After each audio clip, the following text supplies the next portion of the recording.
All right, we're back with OverSeaUnderstone, and we've made it to chapter 7. And I have the challenge here of 5 quotations in a row where I don't know which of the kids are talking. So we'll just figure it out. All right. Oh, and let me start the Zoom recording here. Is that cool, guys? All right. Chapter 7. Well, I think it's underneath the grey house. Yes, look how the burglars tried to take up the floor. But they were looking for the map, not the grail. No, they weren't. Remember what Great Uncle Mary said. They didn't know what they were looking for, nor did he. It might have been a clue to it, like the map, or it might have been the thing itself. Well, the clue was there. Why shouldn't the thing itself be there as well? But look, idiot, Simon said, unrolling the map. The grey house isn't marked. There isn't even a blodge. It just wasn't there then. Remember, our Cornishmen lived 900 years ago. Oh, Kevin's here. Let me let him in. Howdy, Kevin. We just started. Oh, really? Yeah. They were sitting on the grass halfway up Kamar Head at the side of one of the rough trodden tracks which ran zigzagging up its slope. Great Uncle Mary had left them on their own. A day's grace to find the first clue, he had said, while I draw off the hounds. Just one piece of advice. Don't start till the afternoon. Spend the morning on the beach or something. Then you'll be sure the hounds are gone. Then he had gone out fishing for the day with Father, who was intent on trying a part of the sea off a headland a mile down the coast. And sure enough, as their small boat puttered out of the harbor with Father at the tiller and Great Uncle Mary towering stiff-backed in the bows, the yacht Lady Mary, gleaming white in the sun, had within minutes moved silently out after them, her engine purring faintly over the quiet morning sea.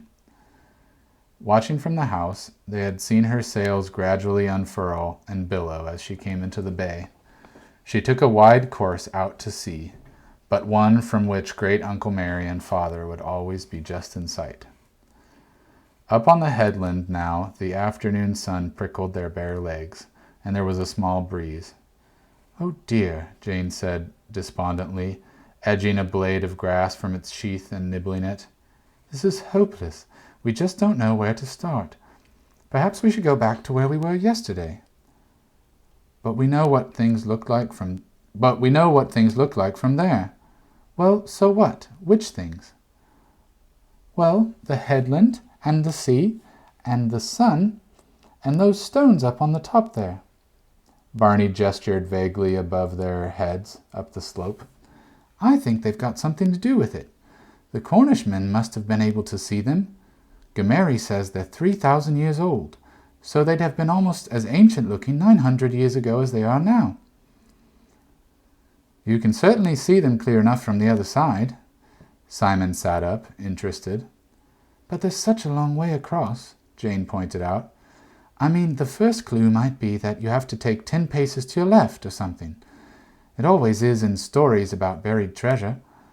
But to get to the standing stones, up here, from over there, you'd have to take thousands of paces right across the harbor. It doesn't make sense. It doesn't have to be like that, Simon said.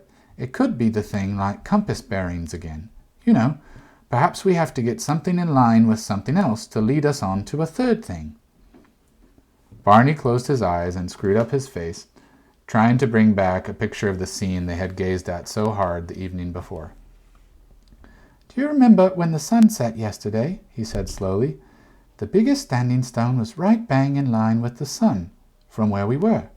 I remember because you could only see it if you didn't look straight at it, if you see what I mean. Simon looked closely at the manuscript again, excitement beginning to dawn on his face. Do you know, I think you've got something there. This round thing drawn here over the standing stones that we thought was just decoration, perhaps it's supposed to be the sun. I mean, if he knew the map wouldn't be found for years and years and years, he'd have to use signs like the sun that wouldn't be likely to change. Come on then, let's go further up and look. Jane jumped eagerly to her feet, and then suddenly she froze, stock still. Simon, quick, she said quietly in a strained, tight voice. Put the map away. Hide it. Simon frowned. What on earth? Quickly, it's Miss Withers. She's coming up the path. And someone else with her. They'll be right on top of us in a minute. Simon hastily rolled up the manuscript and stuffed it into his rucksack. Who is it with her? He hissed. I can't see. Yes, I can. Jane turned away quickly as if it hurt her to look, and sat down again.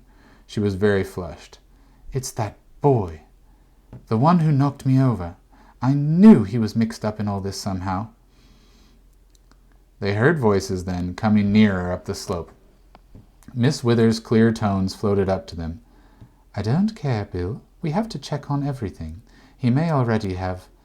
Then she was on them, silhouetted against the skyline, and she stopped short as she saw the three children all sitting, looking expressionlessly up at her. The boy stopped too, glowering. For a moment Miss Withers stood with her mouth slightly open, taken aback.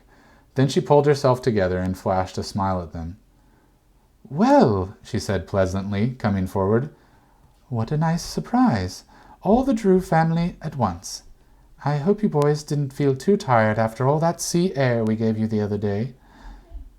Not a bit, thank you, Barney said in his clearest, most public voice. It's a marvelous boat, said Simon, equally distant and polite. And what are you all doing up here? Miss Withers inquired innocently. She was wearing slacks with a sleeveless white blouse that made her arms look very brown, and her dark hair was tumbled by the breeze. She looked very attractive and healthy. She glanced at Jane expectantly. Jane gulped. We were just looking at the sea. We saw your boat go out this morning. We thought you'd be on board her, Simon added without thinking. A flicker of wariness crossed Polly Withers' face. She said easily, I'm not the best of sailors, as I probably told you. Simon looked deliberately down at the sea. It lay as flat and unrippled as a pond. Miss Withers said, following his gaze, it'll blow up later, you mark my words.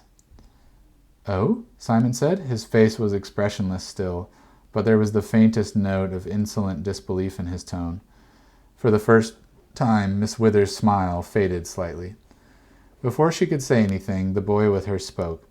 Miss Polly be allus right about the sea, he said gruffly, glaring at Simon. She do no more'n about that than all the old men down there put together. He jerked his head contemptuously down at the harbor. Oh, I haven't introduced you, Miss Withers said brightly. Do forgive me. Jane, Simon, Barnabas, this is Bill, our right-hand man. Without him, the Lady Mary couldn't do a thing. The boy flushed darkly and looked down at his grubby sneakers after a quick glance up at her. Jane thought pityingly, he thinks she's wonderful. We've met before, Simon said shortly. Barney said, How is your bicycle? No better for your asking, the boy snapped. Watch your manners, Bill. Through the sweet smile, Miss Withers' voice was cold and tight as a steel wire. That's not the way we speak to our friends. Bill looked at her in sullen reproach, jerked forward, and went on up the path without a word. Oh dear, Miss Withers sighed. Now I've hurt his feelings. These village people are so touchy. She hurried to follow the boys, and then swung round again. The words shot out like a flick of lightning. Have you found a map? For a moment of roaring silence that seemed like an hour, they stared at her.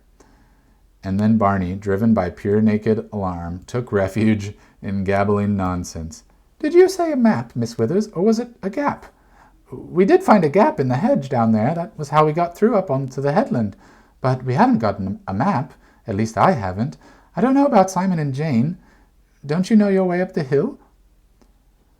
Miss Withers, staring fixedly at them, relaxed into friendliness again. "Yes, that's right, Barnabas. A map. I don't know my way about at all well, as a matter of fact, and I couldn't find a map anywhere in the shops this morning. There's one little footpath I'm looking for, just over the other side, and Bill isn't very much help." "I believe Great-Uncle Mary has a map," Jane said, vaguely. She was watching closely from the corner of her eye, but not a muscle moved in Miss Withers' face. "You haven't met our great-uncle, have you, Miss Withers? He's gone out fishing with Father today. What a pity. I'm awfully sorry we can't help."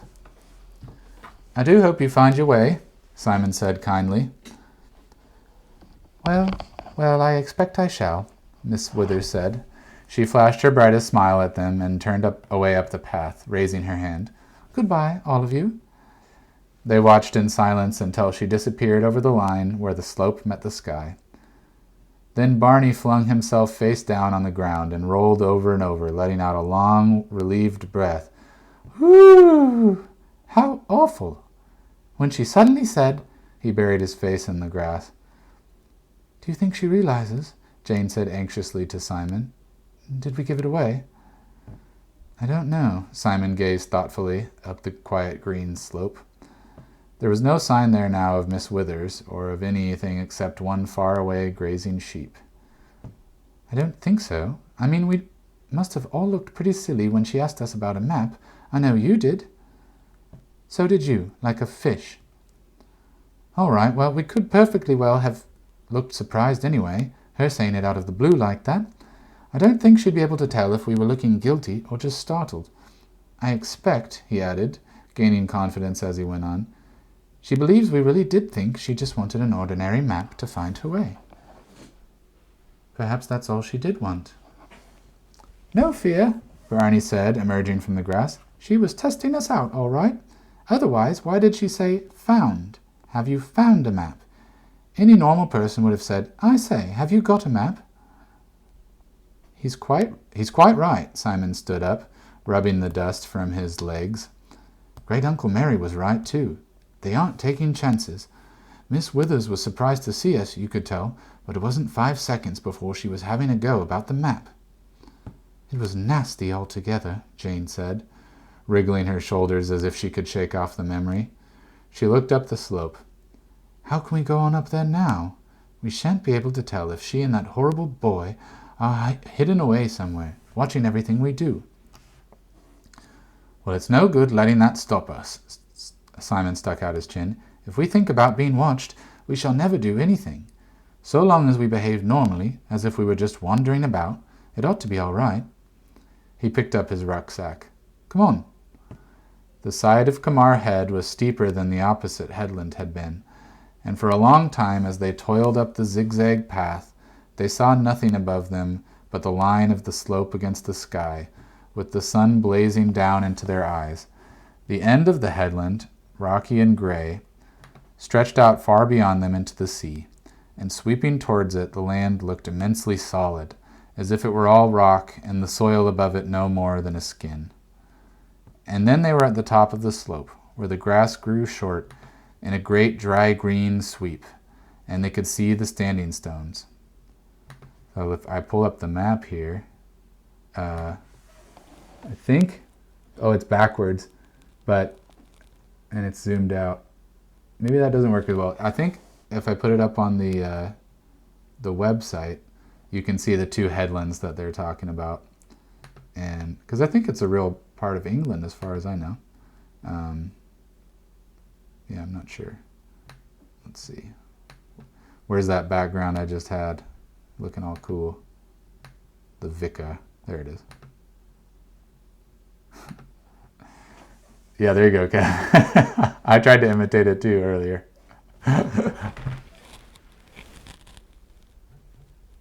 You gotta get your shoulder way up there. As they drew near, the stones seemed to grow, pointing silently to the sky, like vast tombstones set on end. "Stones," Simon said, "is the biggest understatement I've ever heard. like calling Nelson's column a stick. He stood considering the giant granite pillars rising above him. There were 4 of them, one much higher than the rest, with the other 3 grouped irregularly round it. Perhaps the Grail's buried under one of those. Oh, wait. Perhaps the Grail's buried under one of those, Barney said tentatively. It can't be. They're too old. Anyway, I think you're wrong about it being buried. Oh, come on, it must be, Jane said. How else could anything stay hidden all that time? And remember that bit in the manuscript, said Barney. Over sea and under stone. Simon rubbed his ear, still dissatisfied. We aren't over the sea here. The sea's miles away. Well, all right, not miles, but I bet it's 400 yards to the end of the headland. Well, we're still above the sea, aren't we? I'm sure that's not what he meant. Over sea, over sea. I wonder. Anyway, we're trying to go too fast. Step by step, Gameri said. We ought to stick to the step we're on. Simon looked at the sun, gradually sinking over the coast where cliff after cliff curved into the mist beyond Kamar Head. Have a look at the stones. The sun will be as low as it was yesterday soon. They look so different when you're close. Jane wandered round the weather-beaten grey pillars of rock. We want to know which one it was that looked in line with the sun from the other side, isn't that it? But how do we find that out from here? It was the biggest one, Barney said. It stood up higher than the rest. The sun glowed deep towards the horizon, casting an orange-gold warmth over their faces. Look at the shadows, Simon said suddenly. His shadow on the ground before him moved a long arm, dapple-edged by the grass, as he pointed. That's the way we can do it from this side. Backwards. If one stone was directly between us and the sun yesterday, that means that from here its shadow would be pointing directly to where we were standing then, towards the rock Gameri was sitting against. Look, you can just see it from here. Following his arm, they saw the one chunky rock on the opposite headland, a small, faraway bump on its skyline, lit bright by the gold of the setting sun. It was higher than the standing stones on Kamar Head, and further out towards the sea, but it was undoubtedly the spot where they had stood the day before. Jane gazed at Simon in open and unusual admiration.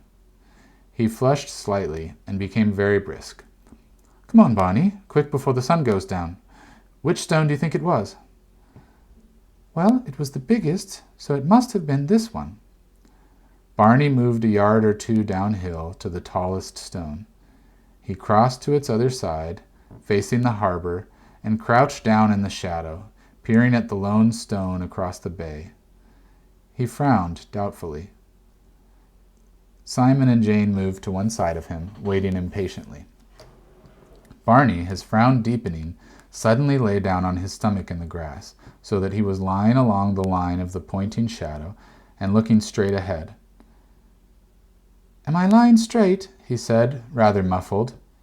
Yes, dead straight. Is it the right one? Barney scrambled to his feet, looking doleful. No, that shadow doesn't point exactly at the rock. You can see the rock clearly enough, but you have to shift your eyes slightly to be looking straight at it, and that's cheating. But you said it was the tallest stone you saw. I still say it was. I don't see how it could have been, Jane said, petulant with disappointment.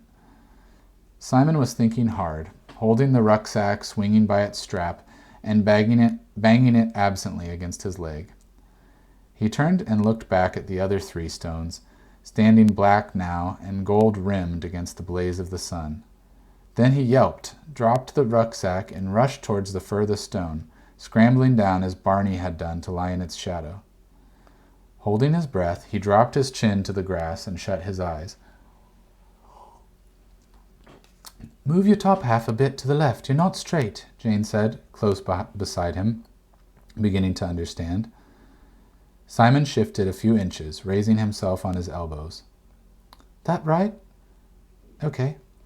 Simon crossed his fingers and opened his eyes. Straight in front of him over the blades of grass, Right in the middle of his line of vision, the bright sunlit rock on the opposite headland was staring him in the face. "This is the one," he said in a curiously subdued voice. Barney rushed across and dropped down beside him. "Let me, let me!" He elbowed Simon out of the way and squinted across the harbor at the rock.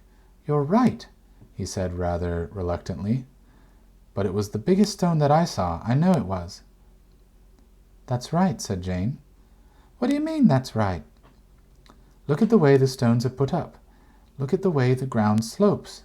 This is the top of the headland, but it isn't flat, and the big stone is lower down than the others. The one you're next to now is higher up the hill, even though it's not the tallest. So where you saw it, its outline against the sky yesterday, it looked as if it were the tallest." "Gosh," Barney said, "I never thought of that." Simon said loftily, "I thought you might get there in the end." "It was jolly clever of you," Jane said. "If you hadn't been so quick, we might never have realized. The shadows will be gone soon." She pointed down at the grass. The blaze of the sun was sinking over the far horizon behind them, and the shadow creeping up over the ground, swallowing up the long shadows of the stones. But across the harbor, the rock on the other headland, higher up and longer exposed to the sun, still shone bright like a beacon. Barney whooped with delight. "We've got it! We've got it!" He thwacked one hand against the hard, warm rock of the standing stone and whirled round in a circle. "We're on the first step. Isn't it fabulous?"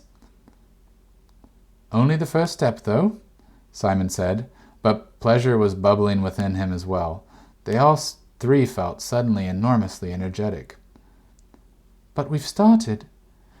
We know where to look for the next clue now. We go from here." Barney ran his hand over the surface of the standing stone again.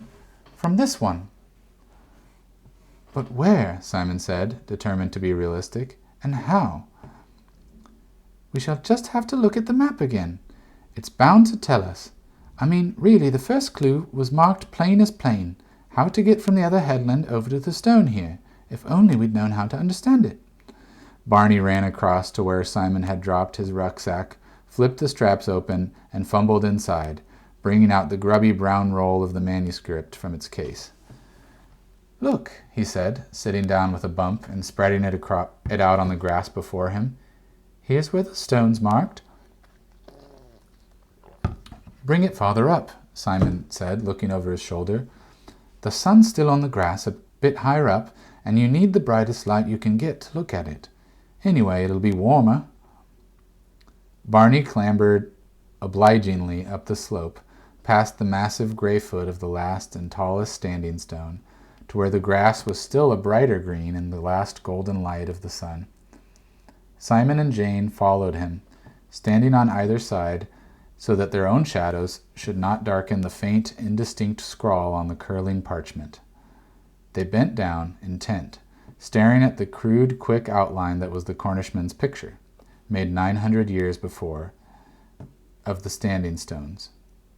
Miss Wither's voice said behind them, "So you have found a map after all." A great wave of horror enveloped Barney, and he froze hunched over the manuscript. Simon and Jane wheeled round in alarm. Miss Wither stood close behind them, higher up the slope. Her outline was dark and menacing against the sunset sky, and they could not see her face. The boy Bill appeared silently behind her and stood at her elbow. The sight of them both poised there filled Jane with panic, and she suddenly felt frightened at the silence and emptiness of the headland. Barney's finger unconsciously curled into his palm, and the edge of the manuscript, released, sprang back into a closed roll. The faint crackle of its movement sounded like a gunshot in the silence. "Oh, don't put it away," Miss Wither said clearly. "I want to have a look." She took a step forward, stretching out her hand, and in terror of the flat, expressionless voice, Jane cried out suddenly, "Simon!" As the dark figure loomed swiftly towards him from the hill, Simon felt himself wake up. Quicker than his own thought, he swung round, dipped swiftly, and snatched up the manuscript from Barney's knee, and then he was gone, half slithering, half running down the slanting side of Kamar Head towards the village. "Bill, quickly!" Miss Withers snapped. The big silent figure beside her shot into sudden life, tearing down the hill at Simon's heels. But he was too clumsy for his speed, and in mid-flight on the edge of the slope he stumbled and half fell. He recovered himself almost at once, but not before Simon, running and slipping straight down over the grass and the zigzagging paths, had gained 30 yards a lead. "He won't catch him," Jane said, her voice wavering with excitement, feeling a broad smile of relief spreading over her stiff cheeks. "Run it, Simon!" Barney shrilled down the hill, scrambling to his feet. Miss Withers came down towards them, and they drew back from the sight of her face, twisted by rage into something frightening and unfamiliar. No longer attractive, no longer even young. She snarled at them, "You stupid children, tampering with things you don't understand." She swung away from them and made off down the slope in the same direction that Simon had taken, in a long, quick stride. They watched her angry, erect back cross and recross the slope on the zigzag path until she disappeared over the edge of the headland. "Come on," Barney said. "We've got to find Gameri. Simon's going to need help." The dry grass was like polished wood under Simon's feet, giving no grip as he slipped and slithered down the hillside, now on his feet, now flat on his back and elbows, holding one arm up always to keep the manuscript from damage. Behind him, he heard the noise of the boy from the village slipping and stumbling more heavily, his breath rasping in his throat, and an occasional gasping curse as he lost his footing and fell. Facing outwards across the harbor as he ran down, Simon felt that he could almost jump straight out into the sea. The slope seemed much steeper than when they had climbed up by the path, dropping below him in an endless green curve.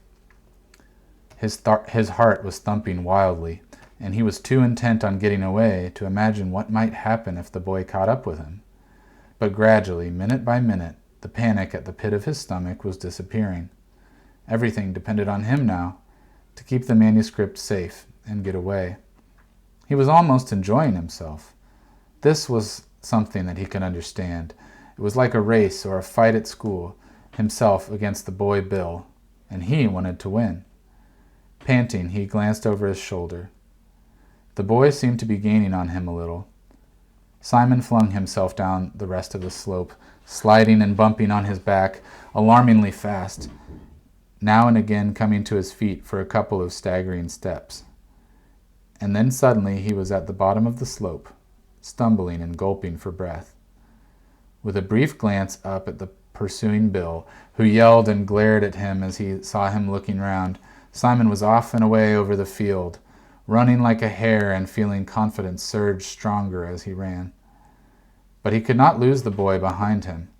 Stronger, bigger, and longer-legged, the village boy pounded after him with grim determination, striding more heavily but never losing ground. Simon made for a stile in the hedge at the far side of the field and leapt over, gripping the shaky wooden bar at its top with one hand. He came out at the other side into a quiet lane, pitted with deep dry ruts hard as rock, lined with trees, arching overhead in a thick-leaved roof. With the sunlight quite gone now, it was half dark under the branches, and both ends of the lane vanished within a few yards into impenetrable shadow. Simon looked wildly up and down, clutching the manuscript and feeling the sweat dampen the palms of his hands. Which way would lead him to the Grey House? He could no longer hear the sea. Making a blind choice, he turned right and ran up the lane. Behind him he heard the clatter of the boy's boots climbing over the stile. The lane seemed never-ending as he ran, dodging light-footed from side to side to avoid the ruts. Round every bend there stretched another, curving on in a gloomy tunnel of branches and banks, with no break anywhere into a gateway or another field. He could hear the beat of the boy's feet behind him on the hard, dry mud of the lane. The boy shouted nothing now, but pounded along in grim silence. Simon felt a thread of panic creep back into his mind, and he ran more wildly, longing to get out of the cavernous lane and into the open air. Then, facing him round the next bend, he saw the sky, bright after the gloom, and within moments he was out again, running on a paved road past quiet walls and trees. Again he turned automatically without time to think where he was going, and the rubber soles of his sneakers pattered softly along the deserted road. The long, high gray wall along one side and the hedge of a field on the other gave no sign to tell him where he was running. More slowly, he knew, for try as he might, he was beginning to tire. He began to look for someone, anyone, to appear walking along the road. The boy's footsteps rang more loudly behind him now, over the quiet evening twitter of birds hidden in the trees. The sound of the feet, so much noisier than his own, gave Simon the beginnings of an idea, and when at last the road branched off, he put on a desperate burst of speed and ran down the side turning. The wall ended at two battered gateposts through which he glimpsed an overgrown drive. Further down the road he caught sight of the rising tower of Trewisick Church, and his heart sank as he realized how far he was from home. The boy Bill had not turned the corner yet. Simon could hear his steps gradually growing louder from the main road. Quickly he slipped inside the deserted gateway of the long drive and wriggled into the bushes, which grew in an unruly tangle beside the gatepost. He jumped with pain as thorns and sharp twigs stuck into him from all sides. But he crouched quite still behind the leaves, trying to quiet his gasping breaths, certain that the pounding of his heart must be audible all up and down the road. The idea worked. He saw Bill, disheveled and scarlet, pause at the end of the road, peering up and down. He looked puzzled and angry, listening with his head cocked for the sound of feet. Then he turned and walked slowly toward Simon's hiding place, down the side road, glancing back uncertainly over his shoulder. Simon held his breath and crouched further back into the bushes. Unexpectedly, he heard a noise from behind him. Turning his head sharply, wincing as a fat purple fuchsia blossom bobbed into his eye, he listened. In a moment he recognized the sound of feet crunching on gravel, coming towards the road down the drive. The gaps of light through the branches darkened for an instant, as the figure of a man passed very close to him, walking down the drive and out through the gateway. Simon saw that he was very tall and had dark hair, but he could not see his face. The figure wandered idly out into the road. Simon saw now that he was dressed all in black, long, thin black legs like a heron, and a black silk jacket with the light glinting silvery over the shoulders. The boy Bill's sullen face brightened as he caught sight of the man, and he ran forward to meet him in the middle of the road.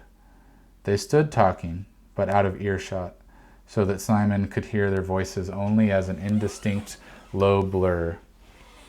Bill was waving his hands and pointing back behind him into the road, and then down the drive.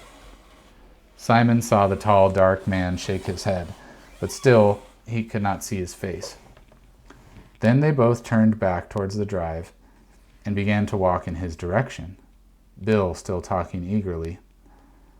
Simon shrank nervously back into his hiding place, feeling suddenly more frightened than he had been since the chase began. This was no stranger to Bill. The boy was smiling. This man was someone he had recognized with relief. Someone else on the enemy side. He could see nothing now but the leaves before his face, and did not dare move forward to peer through a gap. But the footsteps ringing on the metalled road outside did not change to the crunch of gravel. They went past, outside the wall, and on up the road. Simon heard the murmur of voices, but could distinguish nothing except one phrase when the village boy raised his voice.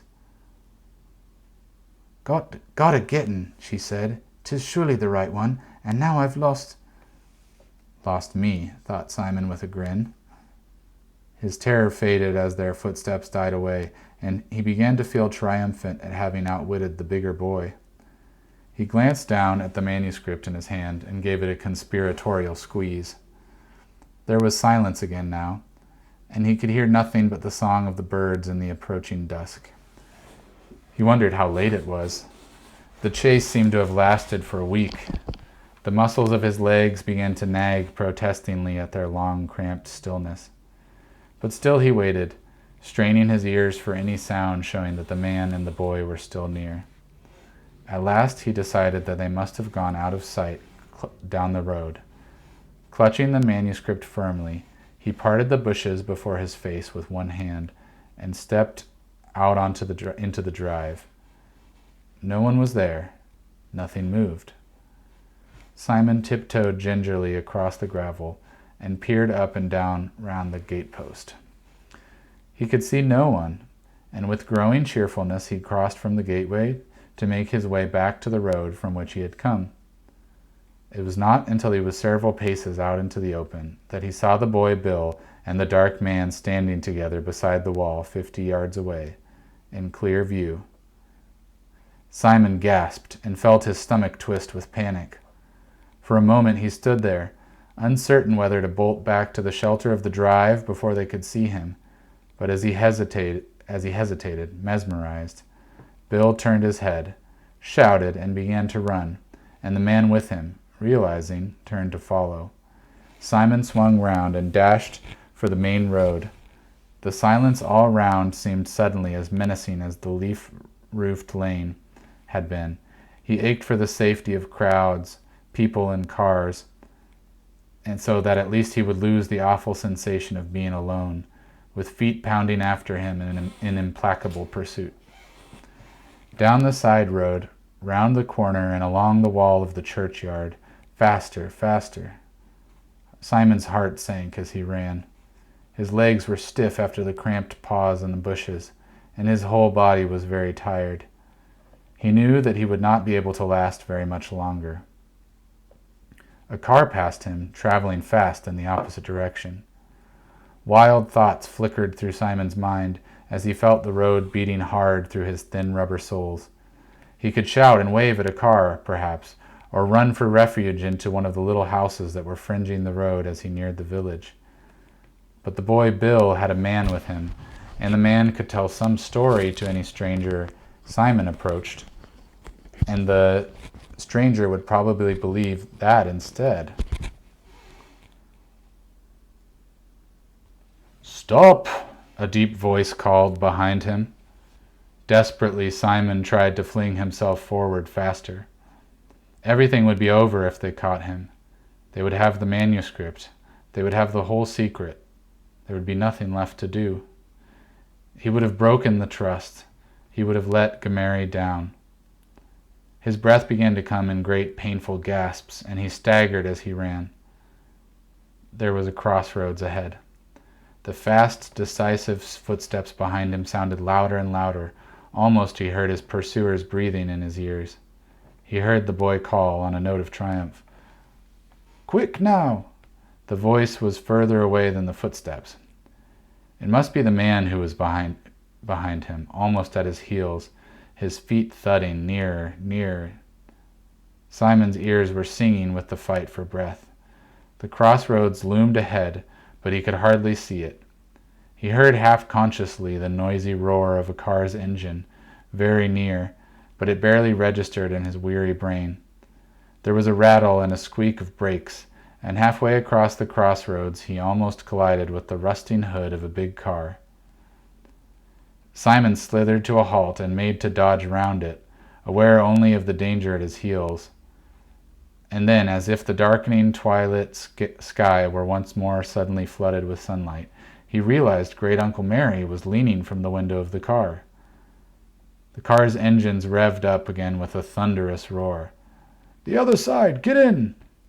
Great Uncle Mary yelled at Simon through the window. Sobbing with relief, Simon stumbled round the back of the big estate car and wrenched at the handle of the door on the other side.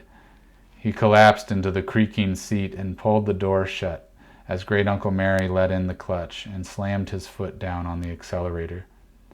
The car leapt forward, jerking round the corner, and then they were down the road and away. Whew.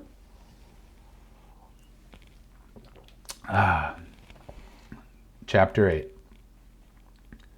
"But how did you know where to come?" Simon said, as Great-Uncle Mary changed gear noisily at the foot of the hill up to the grey house. "I didn't, really. I was just driving round the village, hoping I should find you. I left as soon as Jane and Barney came tumbling back into the house. Poor mites, they were in a dreadful state. They rushed into the drawing-room and grabbed me bodily. Your parents were rather amused. They seemed to think we're playing some great private game." Great-Uncle Mary smiled grimly. "Gosh, it was lucky you chose that road to drive along," Simon said. "I've never been so glad to see anybody in my life."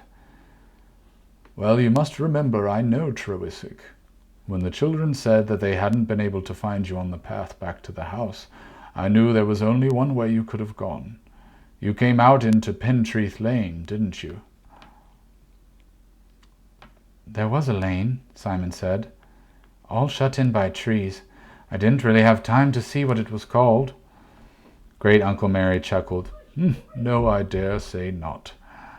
Anyway, I gambled on your turning out of that lane onto the main Tregony Road, which in fact you did. Good job you didn't go the other way." "Why?" Simon said, remembering the blind choice he had made in the lane, with the boy scrambling over the stile behind him. "In the other direction, that lane is a dead end. It leads up to the Pentreath farm, if you can call it a farm. It's been hopelessly neglected for years. Mrs. Polk's no-good brother lives there, young Bill Hoover's father. So does the boy himself when he bothers to go home, which I gather isn't very often. But on the whole, it wouldn't have been a very healthy place for you to run to." Golly, Simon felt cold at the thought. "Well, never mind. You didn't, anyway." Great-Uncle Mary stopped the car with a final rattle and roar and heaved at the handbrake. "Here we are, safe home. Now you run along in and clean yourself up before your mother sees you. There's some friend of hers come to supper, luckily, so she'll be shut up in the drawing-room. Out you get. I'll put the car away. And Simon." Simon, halfway out of the door with the manuscript clutched to his breast, paused and looked back. He could only just see Great-Uncle Mary's face, his ruffled white hair turned to a dark tangle by the shadow, and light from a street lamp up the hill reflecting eerily back to make his eyes two glinting points in the dark. "It was very well done," Great-Uncle Mary said quietly. Simon said nothing, but slammed the door, feeling suddenly more grown up than he had ever before. And when the car had coughed on up the hill, he forgot all his weariness and crossed the road, holding his back very straight. Jane and Barney were at the door before he had one foot on the step. They hustled him inside and towards the stairs. "Did he catch you?" "You've still got it. Oh, well done." "We thought you'd get all beaten up." This was Barney, wide-eyed and solemn. "You didn't get hurt, did you? What happened?" Jane ran her eyes critically over Simon like a doctor. "I'm all right." There was a sudden bright streak of light in the hall as the drawing-room door opened. Mother called over a murmur of voices from inside. "Is that you, children?" "Yes," Jane called across the banisters. "Supper's nearly ready. Don't be long. Come straight down when you've washed." "All right, Mother." The door closed again. "They're all talking like anything in there," Jane said to Simon. "Mother and Father met some long-lost friends in the harbor, and it turns out she lives in Penzance. I think she paints, too. She's staying to supper. She seems quite nice." "Did he chase you for miles?" "Hundreds of miles," Simon said. He yawned. "Hundreds and hundreds. And then Great-Uncle Mary turned up just when I was going to get caught." "We sent him out after you," Barney said eagerly. They went on up the stairs. We didn't send him, Jane said reprovingly. He went, like a rocket, as soon as he heard what had happened. Well, he wouldn't have gone if we hadn't told him, and then Simon wouldn't have gotten rescued. Barney was glowing with excitement. He would have given his ears to have been the hero of the chase. We didn't know which way you'd gone. We tailed Miss Withers for a bit, but she just went down the headland and sat down on the grass at the bottom, looking out at the sea. His voice rose to an incredulous squeak. So we rushed home, and Great Uncle Mary was just back from fishing. We were jolly glad to see you getting out of the car, he added unexpectedly. Not half so glad as me, Simon yawned again, and rubbed his forehead. I do feel mucky. It must have been when I hid in those bushes. Come on, I can tell you while I wash. First, they were too busy eating to talk, and then towards the end of supper, too busy trying not to fall asleep. So all three children were grateful that Miss Hatherton was there. She was a small, bright, bouncy person, quite old, with cropped gray hair and twinkling eyes. She was a sculptress, a famous one, Great Uncle Mary told them afterwards, and had taught Mother when she was a student at art school. She also seemed to have a passion for catching sharks, and at the supper table she alternated between enthusiastic discussions of art with Mother and fishing with Father. The children listened with interest, but were relieved when Mrs. Polk brought the coffee in, and Mother, who had not missed their yawns, sent them to bed. Nothing like Cornish air to send you to sleep, Miss Hatherton said cheerfully, as they pushed back their chairs and said good night. If any of these follow in your footsteps, she added to Mother, it'll be that one. She pointed disconcertingly at Barney. Barney blinked at her. What do you want to do when you grow up, young man? She asked him. I'm going to be a fisherman, Barney said promptly, with a big boat like the White Heather. Miss Hatherton roared with laughter. You tell me that in 10 years' time, and I shall be very surprised. Good night. I'll buy your first picture. She's dotty, Barney said as they went upstairs. I don't want to be a painter. Never mind, Simon said. She's nice. Don't go, Jane. Come in our room for a minute. I think Gamery's coming up. He made a sort of face at me as I closed the door. They waited, and in a few moments Great Uncle Mary appeared in the doorway. I can't stay more than a minute, he said. I am engaged in the beginnings of what promises to be a long and heated discussion with Miss Hatherton and your mother about the relative merits of Caravaggio and Salvator Rosa. Cool, said Barney. As you say, Barnabas, cool. I rather think I am out of my class with these two. However... Mary, we found it, Jane said eagerly. We've found the second step, and we've started properly now. It's one of the standing stones on Kamar Head. The boys did it between them, really, she added honestly. Come on, Simon, get the manuscript out. Simon got up and retrieved the telescope case, grubbier and more battered now than it had been, from the top of the wardrobe. They laid the scroll out on the bed and showed Great Uncle Mary the rock where it had all begun, and the small rough sketch of the sun, and how they had worked their way to the standing stone. But we can't tell which standing stone it is on the map, Simon said, because they don't look the same here as they actually do on the headland. They all bent over the drawing that they still could not help calling a map. Great Uncle Mary looked at it in silence. Mary, Jane said tentatively, an idea that she could not quite grasp beginning to chase about her brain. Would he have done the whole thing on the same system, do you think? Whatever do you mean? Simon said, bouncing flat on his back on the bed. Well, you remember when we were trying to work out the first bit, and I said that it ought to be the way all treasure maps start, 6 paces to the east or something. And you said, no, it might be done by getting one thing in line with another as a sort of pointer. Well, does that mean that you have to get everything in line with something else at every step? Are all the clues going to be the same kind of clue? You mean next we shall have to get something else in line with the standing stone? Great Uncle Mary was still gazing down at the map. It's possible. What makes you think so? That, Jane said. She pointed at the map. Everyone peered.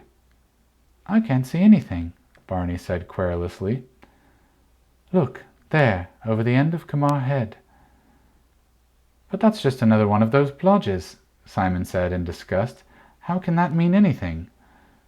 Doesn't it remind you of anything else? No, Simon said.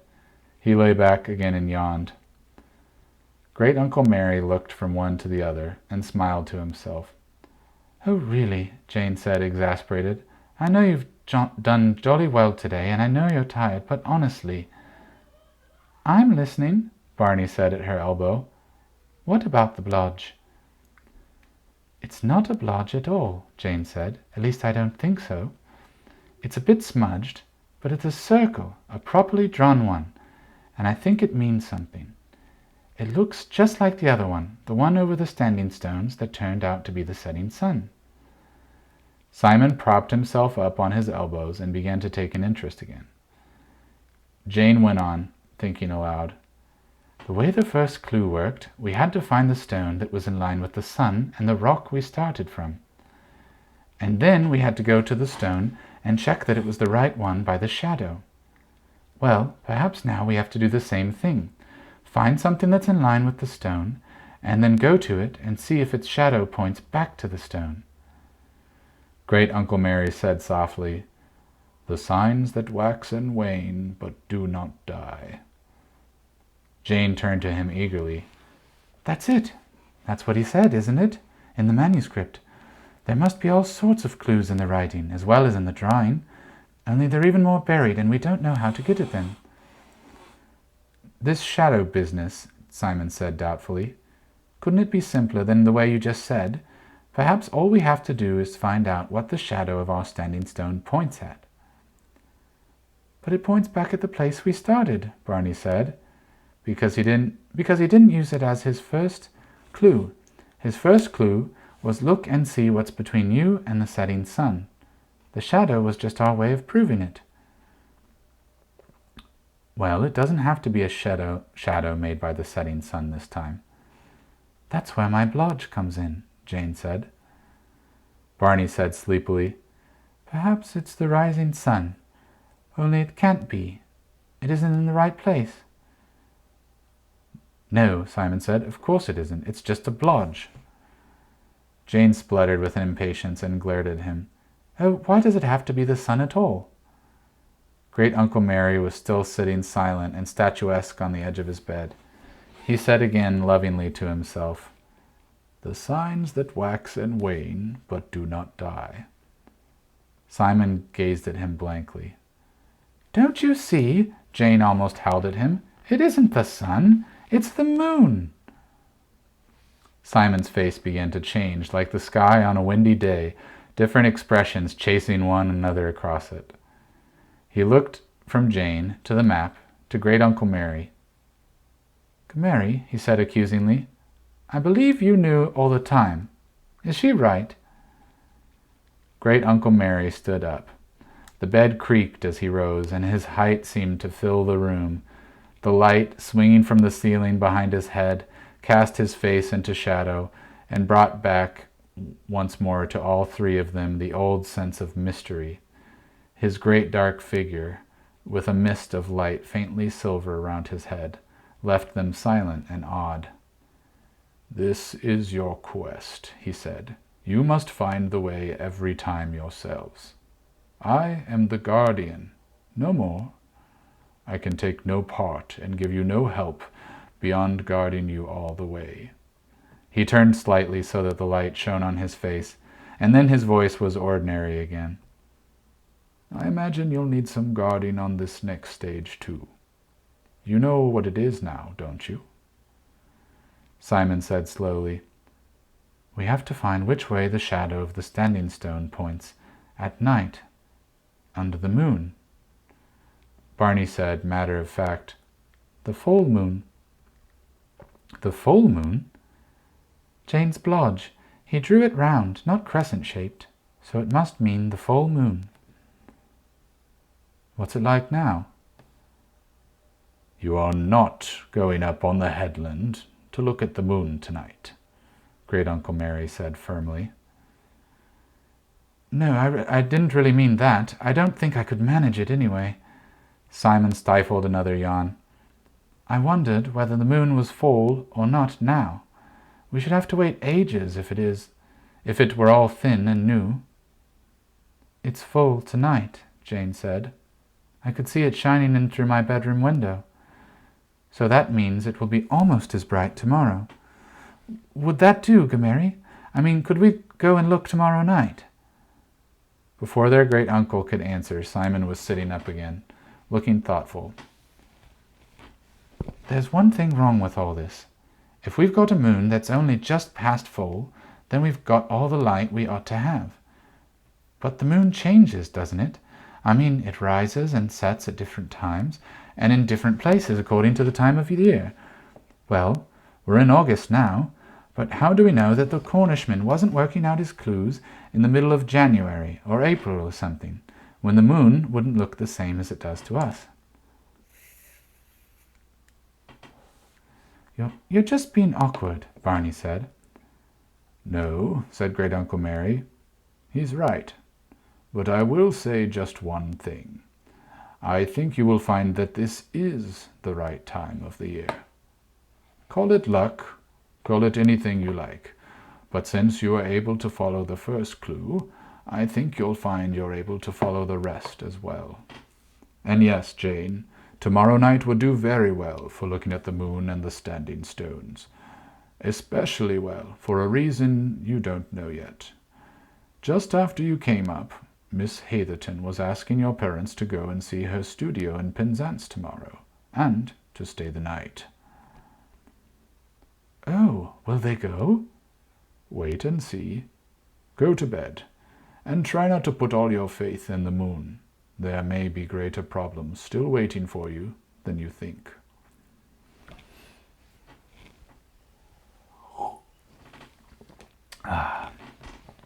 Mother stood with her hand on the door of Miss Hatherton's small, beetle-like car. Now you're sure you'll be all right, she said doubtfully. Oh, Mother, of course we shall, Jane said. What could possibly happen to us? Well, I don't know. I'm not altogether happy about leaving you. What with that burglary? That was ages ago now. So long as you don't set the place on fire, Father said cheerfully. Miss Hatherton had promised to take him shark fishing the next day, and he was excited as a schoolboy. Don't let them go to bed too late, Uncle Mary, Mother said, getting into the car. Now don't worry, Ellen, Great Uncle Mary said paternally from the doorstep, looking like an Old Testament patriarch with the children clustering round him. I shan't have a chance to lead them astray with Mrs. Polk living in. We shall all probably die of overeating instead. Are you sure? Oh, are you sure you won't all come too? Miss Hatherton leant across the steering wheel, blinking in the morning sun. The car lurched slightly as Father squeezed himself into the back. Simon handed in his fishing rods after him. No, honestly, thank you, he said. It's no good. You can't tear these three away from Truissic, Father said. I've never seen anything like it. Even trying to get them as far as the next village is like prizing a limpet off a rock. I daren't think what's going to happen when the time comes to go home. Well, they know their own minds, and I can't tempt you away, Professor Lion. Oh dear, Mother said. I'm sorry you're stuck with them, Mary. She made a face at the children. Nonsense, Great Uncle Mary said. This is my element. Disgusting place, Penzance, anyway. He scowled horribly at Miss Hatherton, who grinned amiably back. Trippers, ice cream, and little brass piskies. Commercialized. You can keep it.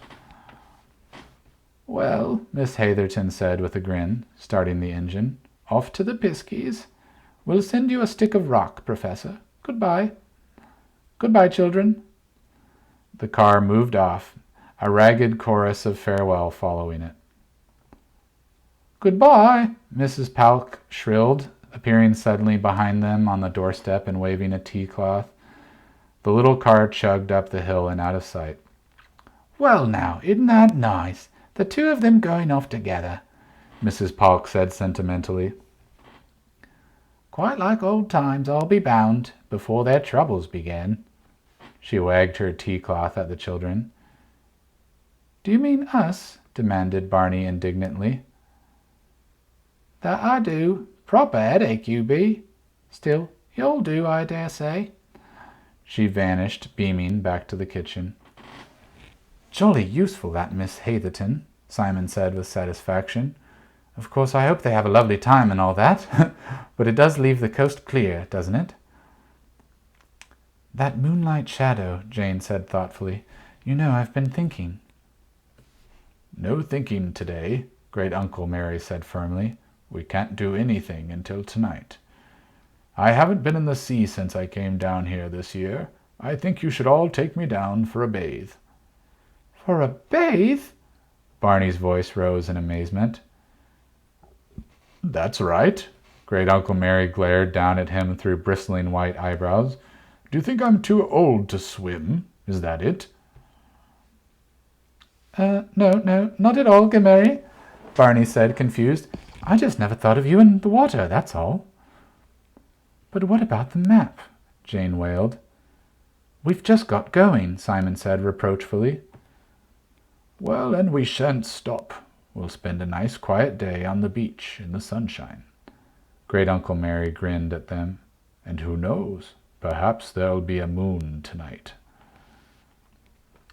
And there through the windows of the gray house the moon hung in the late August evening when they were back from their day and washing before Mrs. Palk called them down to supper. The sun had flamed down on the beach all day, and they were all tanned. Barney's fair skin was burning an angry red. But now the moon dominated the sky, a sky deepening after the sunset to a strange gray black, with all but the brightest stars dimmed by the milky, luminous sheen that flowed over sky and sea without seeming to come from the moon at all. Simon said, low and excited, It's a perfect night. Jane said. She had been outside to look at the sky and to study nervously the black outline of Kamar Head rising dark and impenetrable behind the house. Like Simon, she was excited, but the old uneasiness was back as well. It would be better, she told herself severely, not to think about the dark, or at least to think of it as the same dark in which the long-ago Cornishmen worked out the clues that they were following now. But perhaps in this darkness, too, there still lurked the evil which had been creeping up on him then, from the unfriendly east, threatening the Grail as he sought urgently for a hiding place. Perhaps it was waiting for them, out there. Why was there no light burning on the Withers' yacht? Oh, stop it, Jane said aloud. What? Simon said in surprise. Nothing, I was talking to myself. Oh, good, there's the bell. Come on.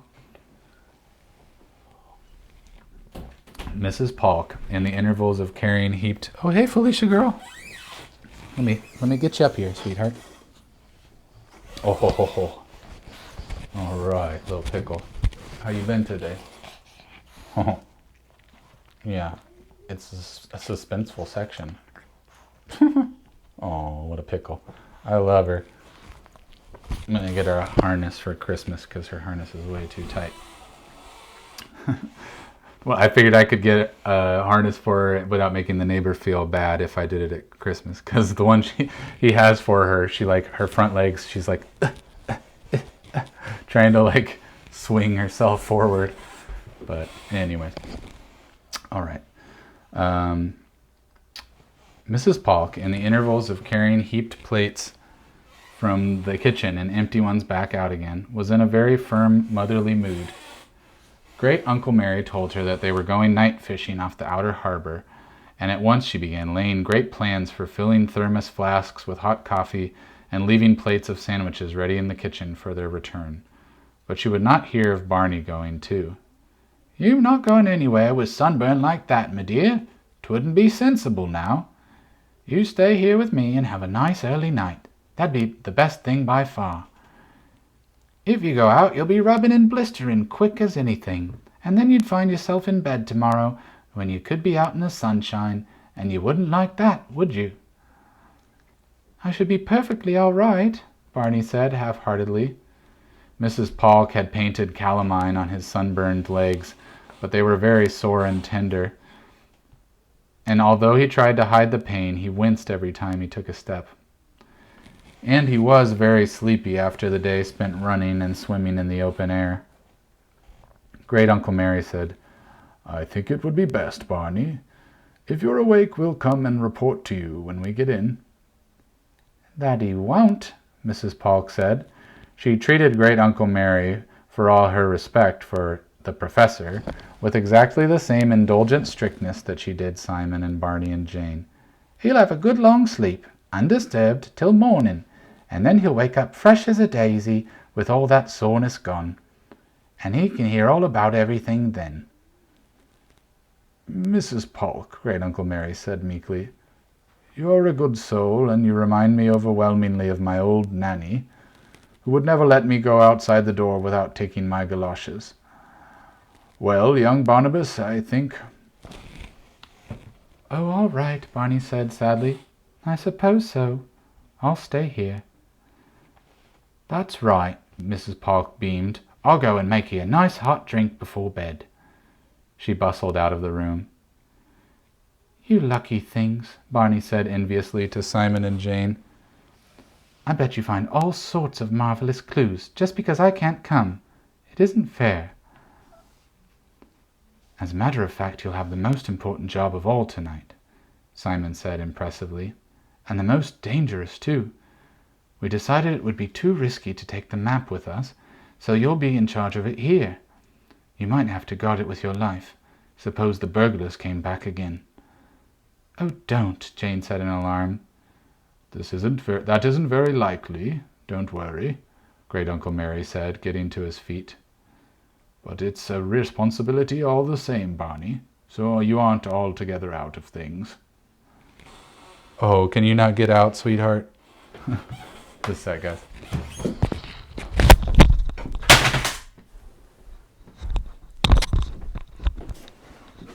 We've got an iPad down. Forgot about the